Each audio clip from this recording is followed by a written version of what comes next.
여보세요? 네, 안녕하세요. 문현진 멘토입니다.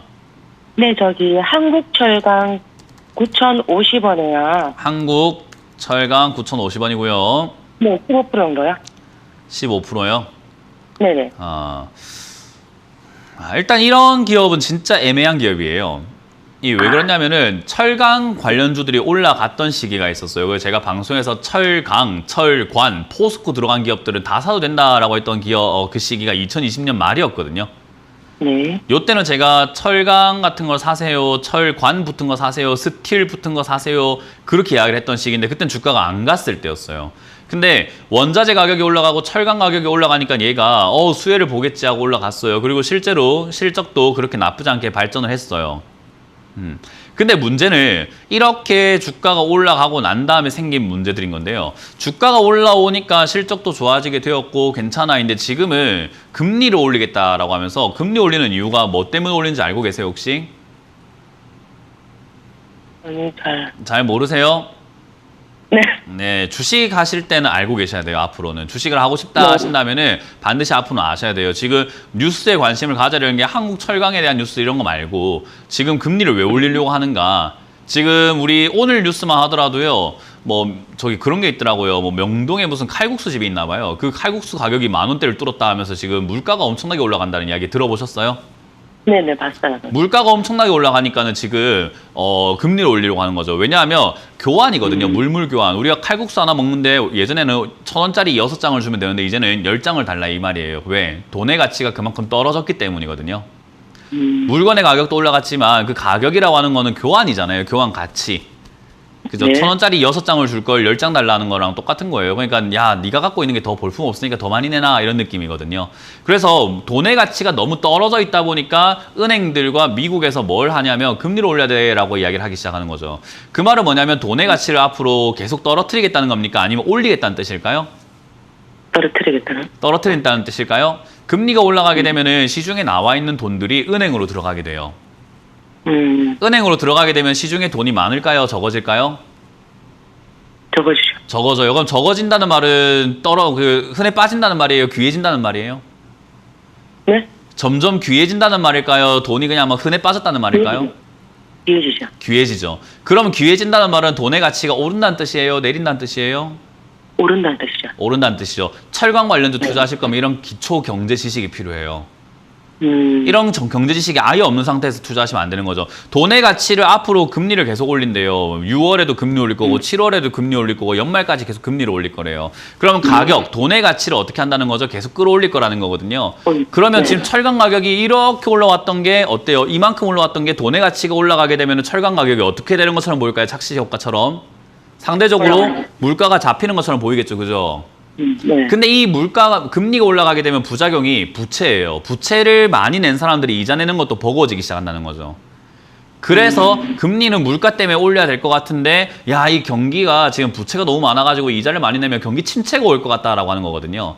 그럼 이 두 개가 동시다발적으로 일어나게 되면 철강주는 어떻게 되느냐? 철강 가격은 어느 정도 잡힐 건데 경기 침체가 오면 사람들이 철강을 많이 쓸까요? 안 쓸까요? 아니요. 안 쓰기 시작할 거예요. 그러면 매출이 어떻게 될까요?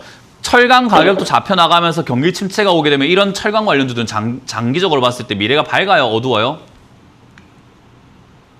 어두워요? 지금 제가 다 설명해 드렸잖아요. 네. 네, 어두운 것 같지 않아요? 네, 맞아요. 네, 그러니까 지금 믿기 싫으니까 어두워요?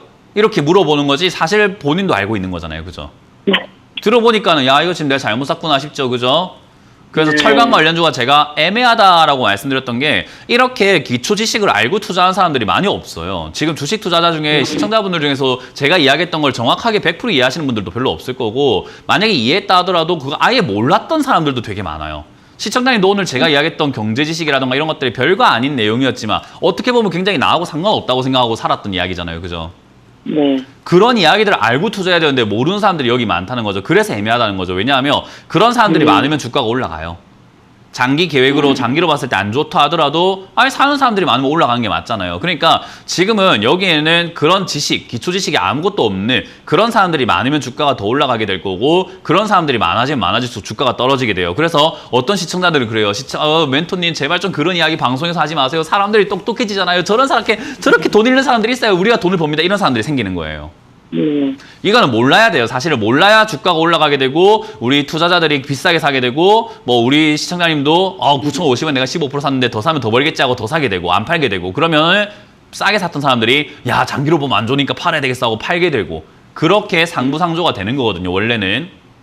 근데 저는 시청자님하고 지금 전화 연결이 됐으니까 살려주고 싶은 거예요. 장기로 봤을 때 안 좋습니다라고요.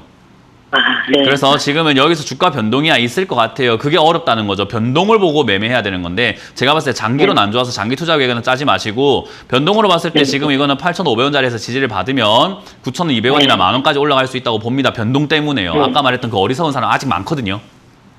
네, 그래서 비싸게 살 거예요. 그래서 아마 그 올라올 때 같이 팔아내는 것이 맞는 거지 그때 같이 사면 안 되는 겁니다. 그래서 주식은 쉽게 생각하면 당하는 자랑 당하게 만드는 자라가 있는데 당하는 사람만 안 되면 돼요. 아시겠어요? 지금 당하는 사람이 될 것 같아요. 조심하시길 바라겠고 빨리 매도하시고 나오는 거 추천드려보도록 할게요. 네, 고맙습니다. 다음 전화 받아보겠습니다. 여보세요? 네, 여보세요? 네, 안녕하세요. 문현재 멘토입니다. 네, 멘토님 팬입니다. 아, 감사합니다. 네. 어떤 게 궁금하세요? 네, 화성 밸브고요. 네. 7,525원에 20%입니다. 네. 아, 팬 되신 지 얼마 안 되셨나 봐요. 그죠? 아니요. 네. 오래됐어요. 오래 되셨는데 화성 밸브를 7,500원에 사요? 네, 이거 조금 오래된 거거든요. 오래 됐는데 중간에 올라왔을 때 팔지도 않았고요. 네. 완전히 좀 그런데요. 올해 제 방송을 보셨다면은 이런 종목은 이렇게 7,500원에 들고 있지는 않아요. 일단 이렇게 들고 있는 것 자체는 잘못된 거고 중간에 올라왔을 때 팔지 않았거나 여기 샀거나 둘 중에 하나인데 어쨌든 산 것도 이상하고 올라왔을 때 안 판 것도 이상하고 되게 이상하거든요. 그리고 화성 밸브도 마찬가지예요. 철강 관련주가 올라가다 보니까 이제 세력들이 그렇죠. 돈 좀 이렇게 벌고 싶어 하는 사람들이 야 철강만 올라가면 되겠냐? 철로 만드는 거 뭐 없냐? 야 밸브 있잖아. 철관 있잖아. 파이프 있잖아. 올리자고. 그래서 끌어올렸을 때 비싸게 산 거밖에 안 돼요.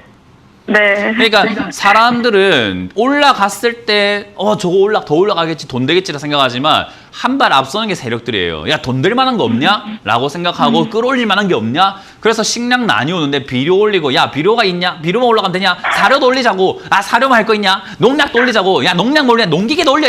이렇게 돼버리는 거거든요. 네. 그걸 올라갔을 때 이 식량 난 때문에 더 가겠지 이러고 있는 거예요. 되게 안타깝잖아요. 보고 있으면. 시장의 생태계를 좀 이해하고 나면요. 그냥 당하게 만드는 사람과 당하는 사람 이 두 부류밖에 없고 맨날 당한 사람들이 여기 전화로 오니까 제발 맞고 싶은 거예요. 그러지 좀 마세요라고. 당하게 안 만들어도 당하지는 않아야 될 거 아닙니까? 그죠? 네네. 이런 것도 당한 거밖에 안 돼요. 근데 철강 관련주가 저는 이제 뒷심 마지막 한 방 정도는 남았다라고 보거든요. 아까 봤던 뭐 저 한국철강도 그렇고 얘도 그렇고요. 네. 그래서 원자재 가격을 잡기 전에 한 번 정도는 뛰어오를 가능성이 있는데 그게 지금 시장의 본전까지 할지는 잘 모르겠어요. 이제부터는 물가를 잡아내는 게 연준의 목표고 우리나라 한국은행에도 목표고 전 세계가 지금 물가 때문에 초비 이상이 걸려가지고 물가를 잡기 위해서 뭔가 수단을 쓸 거예요. 경기 침체가 좀 오더라도 물가를 잡을 거예요. 왜냐하면 물가가 올라오는데 경기 침체까지 오면 이게 우리가 흔히 말하는 스태그플레이션이 돼버리거든요. 네네. 그거 막으려면 물가라도 하나 잡아야 돼요. 경기 침체를 못 막을 것 같으면 물가는 잡을 수는 있거든요. 네. 그래서 하나는 막을 텐데 그게 제가 보기에는 침체가 아니라 물가일 것 같다라는 생각이 들어서 물가 잡기 시작하면 이 화성 밸브라든지 철강 이런 관련도 더 이상 올라갈 이유가 명분이 사라지게 돼요. 그러니까 얘들은 침체기를 그대로 두드려 맞게 된다는 거죠. 그래서 실적도 보면은 좀 증가하는 듯 하다가 점점 줄어들 수밖에 없는 구조예요. 그래서 이런 거는 한 번 더 튀어오를 가능성이 있으니까 그때 튀어오르면 7,100원이든 7,000원대 이상에서 매도하시고 빠르게 정리하는 것을 추천드려보도록 하겠습니다. 그리고 고점에 올라온 거 사지 마세요. 네. 이거는 제가 계속 이야기하는 거예요. 예. 추가 매수는 안 되죠. 추가 매수는 제가 방송에서 요즘에 계속 이야기하는데 추가 매수라는 단어를 잊어버리세요. 머릿속에서 삭제를 하세요. 그냥 그런 거 난 추가 매수가 뭐예요? 이렇게 먹는 거예요? 이게 맞아요. 네. 아시겠죠? 추가 매수는 함부로 생각하지 않으시기를 추천드려보도록 할게요. 네, 그러면 7,100원 정도예요?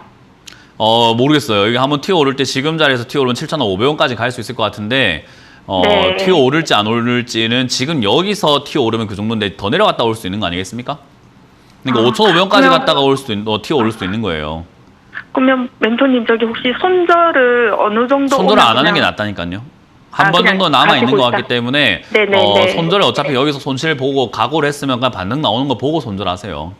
예, 반등 나가는 게 알겠습니다. 강할 수도 있고 약할 수도 있지 않겠습니까? 그죠? 네네. 그러니까 그거 네네. 힘을 보고 손들하는 게 맞아요. 지금은 어차피 손실 각오했으면 나중에 네. 손실도 각오할 수 있는 거잖아요. 네. 네, 그래서 네네. 그냥 편하게 가져가시고 이건 5,500원까지 내려가면 그때 추가하면서 고민이 맞는 것 같은데 그때는 전화 네. 한번 주시길 바랄게요.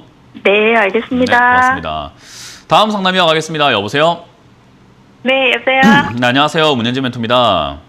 네. 어떤 게 궁금하세요? 갤럭시아 머니트 갤럭시아 프로. 머니터이고요. 매수가랑 비중이요. 매수가 13,600원에 10%. 13,600원에 10%요. 네.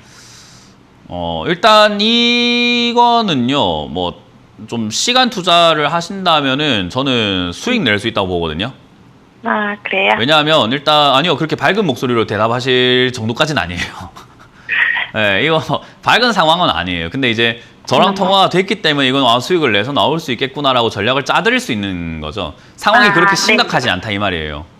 네. 왜냐하면 지금 첫 번째 상황이 심각하지 않은 거는 가장 심각한 건 매수가거든요. 여기에 산 거 자체는 진짜 심각해요. 이거는 절대 해서는 안 되는 투자 행위 중에 하나인데 이렇게 비싸게 산 거. 요거는 사실은 네. 답이 없는데 비중을 보니까 10%라서 답이 보여요. 그리고 갤럭시아 머니트리라는 기업을 샀기 때문에 괜찮아 보여요. 대신에 시청자님께서 이제 하셔야 되는 건 시간 투자를 하셔야 돼요. 네. 내가 저지른 일이기 때문에 내가 감당해야 되는 부분은 손실이 아니라는 거죠. 다른 종목들은 손실이 필요한 경우도 있지만 얘는 시간 투자만 하시면 손실은 안 날 수가 있을 것 같아요. 아, 네네. 그러니까 시간 투자는 어느 정도일까요? 하면 저는 한 2년 잡아야 된다고 봐요. 2년이요? 네. 근데 지금 여기 들어간 10%의 돈을 2년 안에 뭐 반드시 써야 되는 건 아닐 거 아니에요. 그죠? 아, 네. 그러니까 2년을 자꾸 멀다, 뭐 너무 오래 걸린다 이런 생각하지 마세요. 2년이 걸리든 10년이 걸리든 1년이 걸리든 돈만 벌면 되는 거 아니겠습니까, 우리는? 아, 네. 그러니까 마음을 좀 다르게 생각을 하셔야 된다는 거죠. 갤럭시아 머니터리라고 하는 이 기업은요. 제가 보기엔 절대 나쁜 기업은 아니에요. 전자결제 사업을 하고 있는 기업인데 우리가 전자결제라고 하는 부분이 지금 뭐 미국도 그렇고 우리나라도 그렇고 디지털 화폐 이런 쪽으로 이야기 많이 나오고 있거든요. 원화, 달러를, 화폐를 디지털로 바꾸자. 그렇게 되면 이제 우리가 현금도 필요 없어지고 진짜 지갑이 필요 없는 세상이 올 가능성이 높은 거잖아요. 네. 그러면 그렇게 되면은 현금 결제가 아니라 전부 다 뭐 어떤 결제를 하게 되냐면 전부 다 전자결제를 쓰게 되는 거예요. 근데 네. 그 세상이 지금 당장은 안 펼쳐질 거기 때문에 시간이 걸린다는 거죠. 그래서 네. 장기로 봤을 때는 나쁜 기업은 아니기 때문에 주가가 떨어지면 추가 매수해서 매수가를 낮추고 비중을 좀 더 실어가는 것이 맞다 생각이 드는데 주가가 어디까지 빠질지는 아직은 알 수가 없이 그냥 계속 흘러내리고 있어서 그냥 같이 지켜볼 수밖에 없는 저도 이건 어디까지 빠질지 알 수가 없어서 그냥 보자. 같이 한번 보자밖에 안 돼요. 네. 그래서 지금은 6,000원짜리가 저점일 것 같다라고 관점을 잡는 게 맞을 것 같고요. 저기 6,000원까지 떨어지게 되면 저는 비중을 30%까지 늘리는 게 맞다고 보거든요. 아, 그러면 그래요? 시청자님은 매수가는 8,000원대까지 밀릴 겁니다. 떨어질 거예요. 아, 네네. 7,000원 후반이나 8,000원 초반까지 떨어질 텐데 그러면 다음번에 12,000원, 13,000원까지 올라오면은 시청자님은 70% 수익이 나요. 아, 네네. 그럼 2년 기다리고 70%든 뭐 3년 기다리고 70%든 기다려서 수익 내면 좋은 거 아닙니까? 네네. 네, 그렇게 해서 관점 갖고 장기로 가져가시면 이 기업은 나쁠 것 같지 않기 때문에 저는 장기 투자 의견을 드려보도록 하고요. 추가 매수는 네. 장기로 봤기 때문에 역시나 6,000원까지 널널하게 좀 이렇게 보고 장기 관점으로 추가 매수 의견도 드려보도록 할게요. 네, 예, 네, 감사합니다. 멀리 보고 가져가세요. 고맙습니다.